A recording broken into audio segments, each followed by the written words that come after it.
Primeira carta de Paulo aos Coríntios, capítulo 12. Meus irmãos, quero que vocês saibam a verdade a respeito dos dons que o Espírito Santo dá. Vocês sabem que, quando ainda eram pagãos, vocês eram desviados de várias maneiras para a adoração dos ídolos, os quais não têm vida. Por isso precisam compreender que ninguém que diz que Jesus seja maldito pode estar falando pelo poder do Espírito de Deus. E que ninguém pode dizer Jesus é Senhor, a não ser que seja guiado pelo Espírito Santo.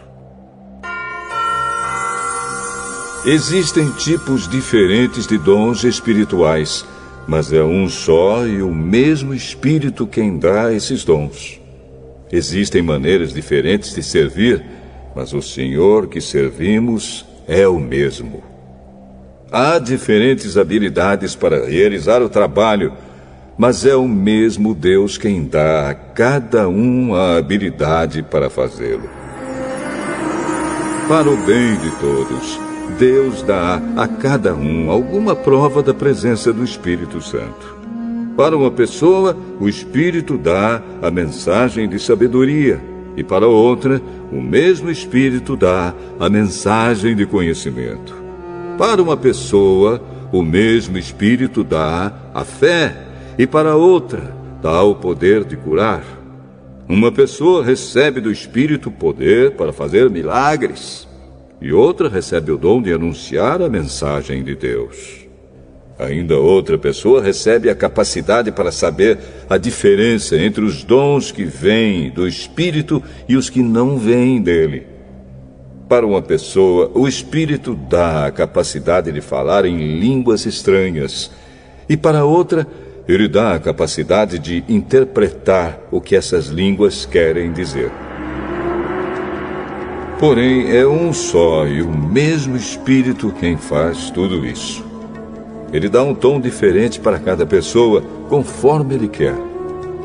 Cristo é como um corpo, o qual tem muitas partes. E todas as partes, mesmo sendo muitas, formam um só corpo. Assim também, todos nós, judeus e não judeus, escravos e livres, fomos batizados pelo mesmo Espírito para formar um só corpo. E a todos nós foi dado de beber do mesmo Espírito. Pois o corpo não é feito de uma só parte, mas de muitas. Se o pé disser, já que não sou mão, não sou do corpo, nem por isso deixa de ser do corpo. Se o ouvido disser, já que não sou olho, não sou do corpo, nem por isso deixa de ser do corpo. Se o corpo todo fosse olho, como poderíamos ouvir? E se o corpo todo fosse ouvido, como poderíamos cheirar? Assim Deus colocou cada parte diferente do corpo conforme Ele quis. Se o corpo todo fosse uma parte só, não existiria corpo. De fato, existem muitas partes, mas um só corpo. Portanto, o olho não pode dizer para a mão, eu não preciso de você. E a cabeça não pode dizer para os pés, não preciso de vocês. O fato é que as partes do corpo que parecem ser as mais fracas são as mais necessárias. E aquelas que achamos menos honrosas são as que tratamos com mais honra.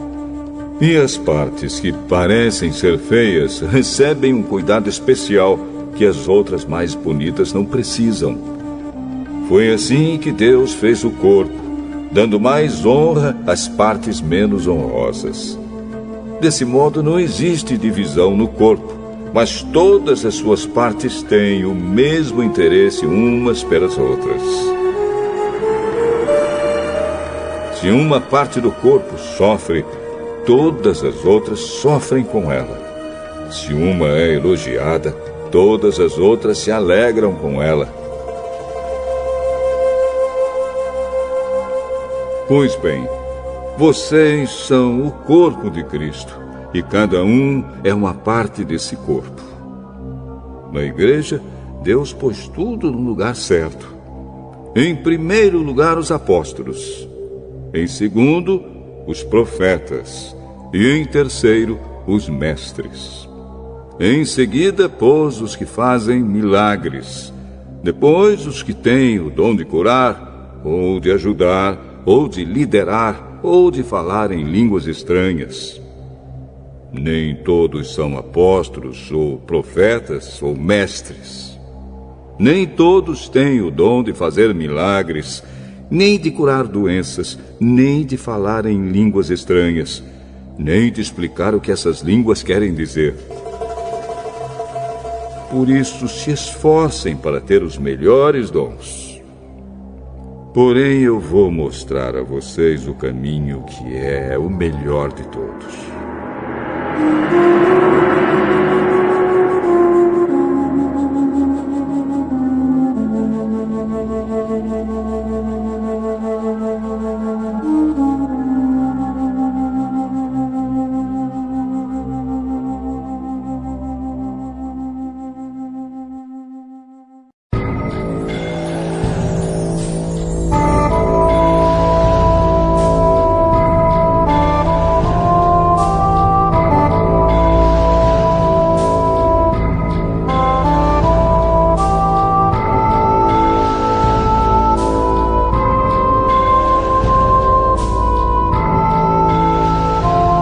O segundo livro dos Reis, capítulos 6 e 7.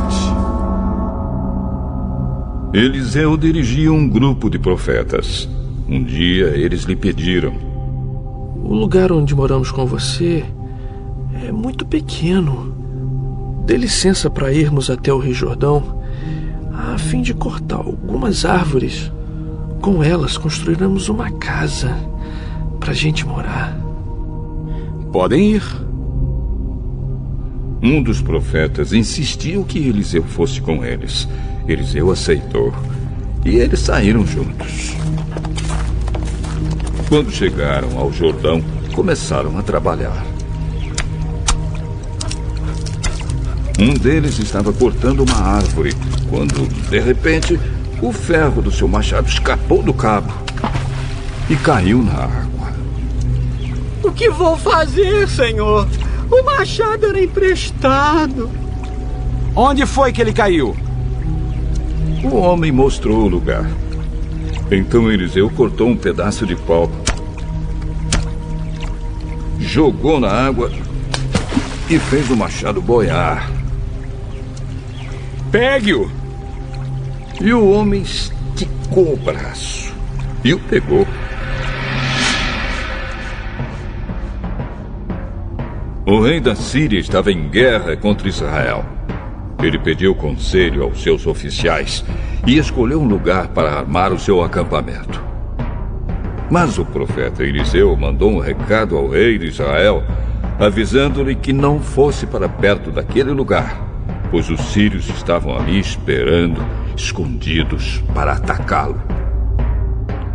Então o rei de Israel avisou os homens que moravam naquele lugar, e eles ficaram alerta. Isso aconteceu várias vezes.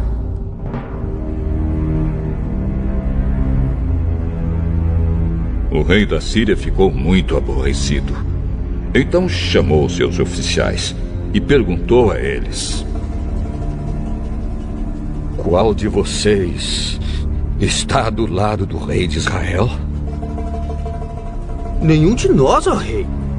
O profeta Eliseu é quem conta ao rei de Israel tudo o que o senhor fala, até mesmo dentro do seu próprio quarto. Descubram onde ele está, que eu o prenderei.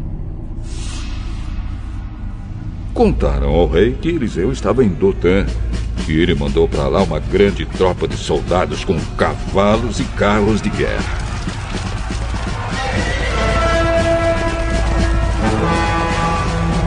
Eles chegaram de noite à cidade e a cercaram.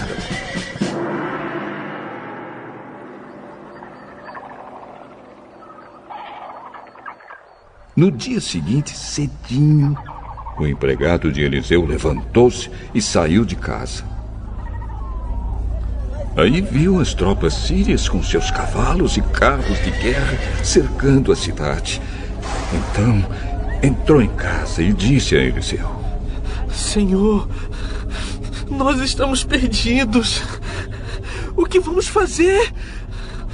Não tenha medo, pois aqueles que estão conosco são mais numerosos do que os que estão com eles. Então orou assim: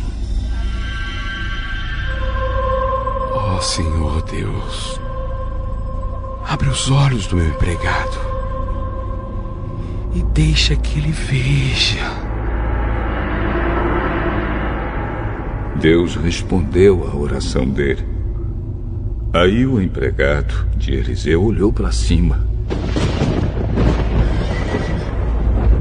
e viu que ao redor de Eliseu o morro estava coberto de cavalos e carros de fogo. Quando os sírios atacaram, Eliseu orou assim: Ó Senhor Deus, faze com que esses homens fiquem cegos.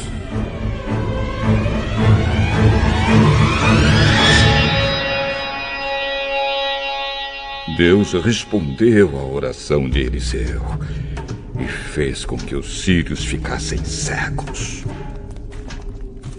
Então Eliseu foi falar com eles: Vocês estão no caminho errado. Esta cidade não é a que vocês estão procurando. Venham comigo, que eu vou levar vocês até o homem que estão procurando. E os guiou até a cidade de Samaria. Logo que eles entraram na cidade, Eliseu orou assim: Ó Senhor Deus, abre os olhos deles e deixa que eles vejam. Então Deus fez com que os sírios enxergassem de novo. E eles viram que estavam dentro da cidade de Samaria. Quando o rei de Israel viu os sírios, perguntou a Eliseu: Devo matá-los, senhor? Devo matá-los?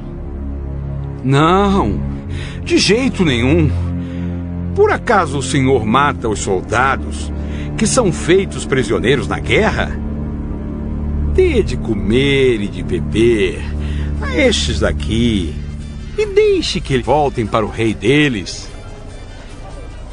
Então o rei de Israel mandou fazer uma grande festa para aqueles sírios. E depois que comeram e beberam, ele os mandou de volta para o rei da Síria. Daí em diante, os sírios pararam de atacar a terra de Israel. Algum tempo depois, o rei Ben-Hadad da Síria levou todo o seu exército para lutar contra Israel e cercou a cidade de Samaria. Por causa disso, a falta de alimentos naquela cidade foi tão grande que uma cabeça de jumento custava 80 barras de prata e 200 gramas de esterco de pomba custavam 5 barras de prata. Certo dia, o rei de Israel estava passando por cima da muralha da cidade, quando uma mulher gritou para ele: Ó rei, meu senhor, me ajude! Se o Senhor Deus não ajudar você, como é que eu posso ajudá-la? Você pensa que eu tenho trigo ou vinho? Mas diga, qual é o seu problema? Outro dia essa mulher me disse: Vamos comer o seu filho hoje e amanhã comeremos o meu. Então, nós cozinhamos o meu filho e o comemos. No dia seguinte eu disse que era a vez de comermos o filho dela, mas ela o escondeu. Ao ouvir isso, o rei rasgou as suas roupas em sinal de desgosto. E as pessoas que estavam perto da muralha viram que por baixo das suas roupas ele estava vestido com roupa de pano grosseiro. E o rei gritou: Que Deus me mate se, antes que o dia acabe, eu não mandar cortar a cabeça de Eliseu, filho da Safate. E mandou que um mensageiro fosse buscá-lo. Enquanto isso, Eliseu estava em casa com alguns chefes do povo que haviam ido visitá-lo. Antes que o mensageiro do rei chegasse, Eliseu disse aos chefes: Aquele assassino está mandando alguém para me matar. Por isso, quando ele chegar, fechem a porta e não deixem que entre. O próprio rei virá logo depois dele. Eliseu ainda estava falando com eles quando o rei chegou e disse: Foi o Senhor Deus quem fez cair toda esta desgraça sobre nós. Por que iria eu ficar mais tempo esperando que ele fizesse alguma coisa?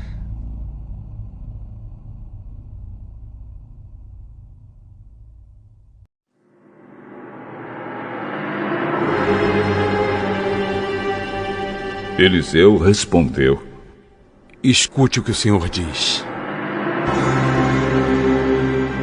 Amanhã, a esta hora, você poderá comprar em Samaria 3,5 quilos do melhor trigo, ou 7 quilos de cevada, por 1 barra de prata. O ajudante pessoal do rei disse a Eliseu: Mesmo que o Senhor Deus abrisse janelas no céu e fizesse cair trigo e cevada, isso nunca poderia acontecer. Com os seus próprios olhos, você vai ver isso acontecer. Mas não vai comer. 4 homens que sofriam de uma terrível doença da pele estavam do lado de fora dos portões da cidade de Samaria. Eles disseram uns aos outros: por que ficamos aqui sentados esperando a morte? Não vale a pena entrar na cidade, porque lá iremos morrer de fome. Mas se ficarmos aqui, também morreremos. Vamos então para o acampamento dos sírios. Se eles nos deixarem viver, ficaremos vivos. Se nos matarem, bem, nós vamos morrer de qualquer jeito mesmo. E assim, quando começou a escurecer, eles foram até o acampamento dos sírios. Porém, quando chegaram, não havia ninguém lá.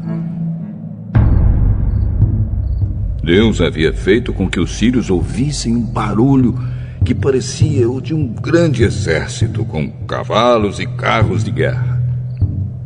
Então eles pensaram que o rei de Israel havia pago os reis dos heteus e dos egípcios e os seus exércitos para os atacarem.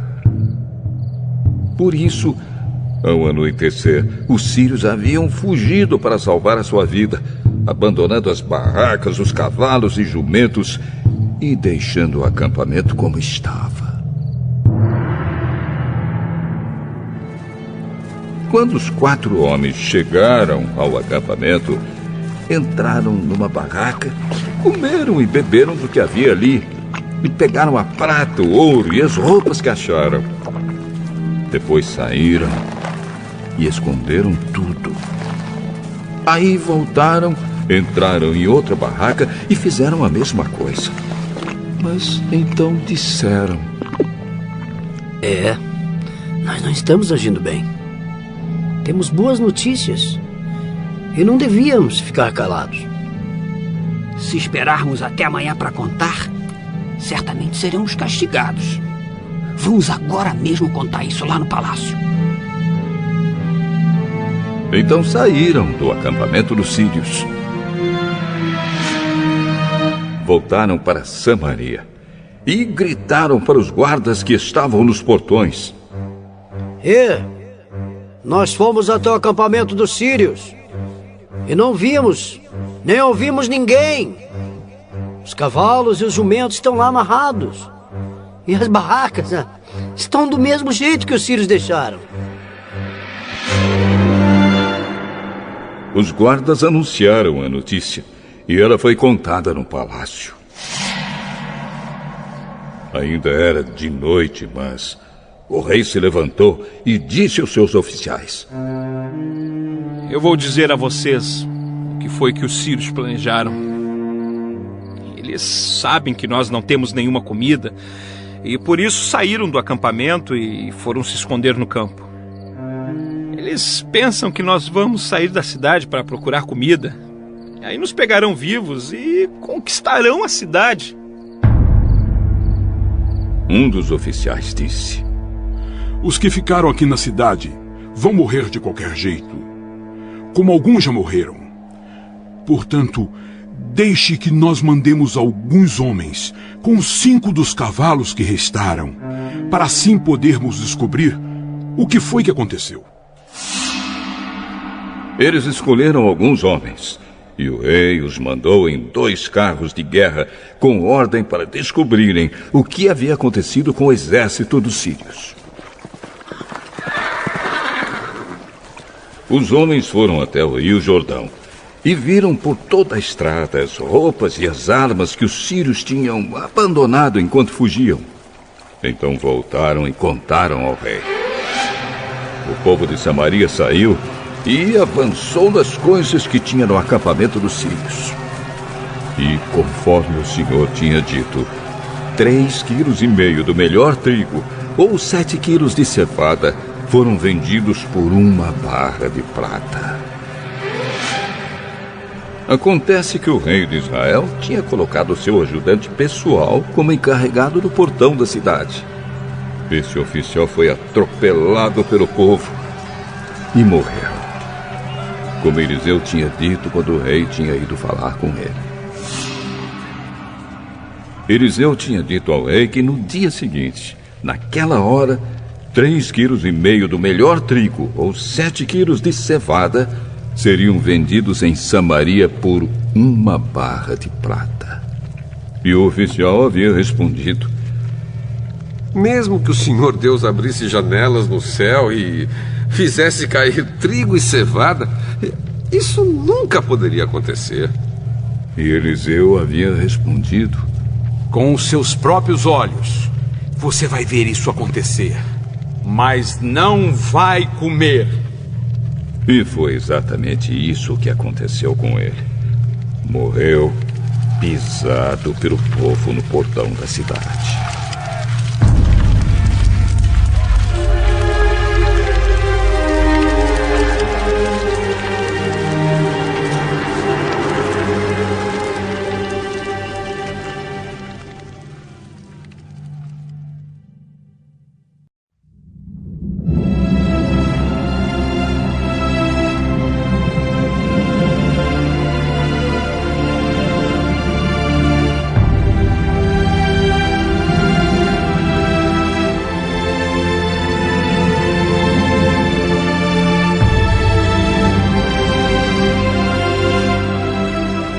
Jonas, capítulo 1.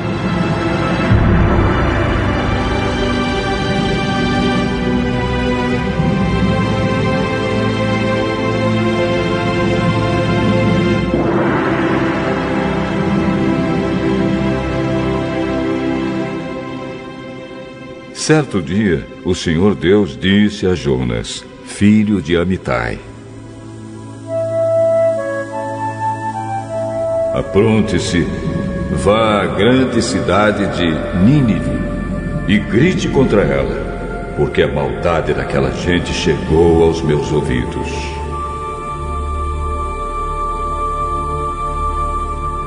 Jonas se aprontou, mas fugiu do Senhor, indo na direção contrária. Ele desceu a Jope e ali encontrou um navio que estava de saída para a Espanha. Pagou a passagem e embarcou a fim de viajar com os marinheiros para a Espanha, para longe do Senhor. No entanto, Deus mandou um forte vento e houve uma tempestade no mar. Era tão violenta que o navio estava em perigo de se partir ao meio. Os marinheiros ficaram com muito medo e gritavam por socorro, cada um ao seu Deus. E, para que o navio ficasse mais leve, jogaram a carga no mar. Porém, Jonas tinha descido ao porão e ali havia se deitado e caído num sono profundo. O capitão do navio o encontrou ali. Como é que você está aí dormindo? Levante-se e peça socorro a seu Deus! Pode ser que ele tenha pena de nós e não deixe a gente morrer! Os marinheiros disseram uns aos outros: Vamos tirar a sorte para descobrir quem é o culpado de estarmos nesse perigo. Eles fizeram isso e o nome de Jonas foi sorteado. Então perguntaram a ele: Agora diga! Quem é o culpado de tudo isso? O que você está fazendo aqui? De onde você vem? De que país você é? E qual é o seu povo? Eu sou hebreu e adoro o Senhor, o Deus do céu, que fez o mar e a terra. Em seguida, Jonas contou que estava fugindo de Deus, o Senhor. Aí os marinheiros ficaram mais apavorados ainda e disseram: Veja só o que você fez! A tempestade piorava cada vez mais, de modo que os marinheiros perguntaram a Jonas: O que devemos fazer com você? Para que o mar se acalme! Vocês me peguem e joguem no mar, que ele ficará calmo. Pois eu sei que foi por minha culpa que esta terrível tempestade caiu sobre vocês. Em vez de fazerem isso, os marinheiros começaram a remar com toda a força, tentando levar o navio para a praia. Porém, não conseguiam nada, porque a tempestade piorava ainda mais.